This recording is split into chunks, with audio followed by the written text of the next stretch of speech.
Ako odídem od mola, keď mám dvojkormidlovú plachetnicu? Mám naviazaný zadný spring.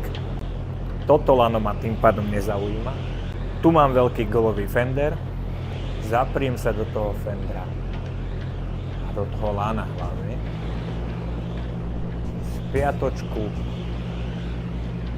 A vytočené kormidlo k mólu. Čiže idem v zásade opačne.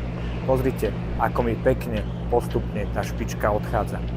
A čakám, kým ten vietor 13 uzlov pretlačím. To chce už iba trpezlivosť a ono to pôjde. Pozerajte na to. Loď ide pekne von. Ten fender, ktorý by tu bol, dostáva pekne na budku. A keď som spokojný s tým, ako sa loď vysunula, samozrejme musím rátať s tým, že keďže mi fúka zľava, ako náhle prestanem sa držať na tom lane v tej páke, tak mi loď bude nafúkovať, čiže vytiahnem sa viacej.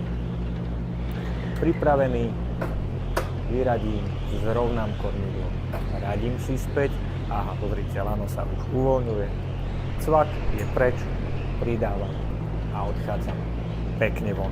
Čiže v prípade lode s dvomi kormidelnými listami sa to robí takto. Ak by si chcel takúto virtuálnu realitu vyskúšať, nájdeš ju u nás na Krajnej 29.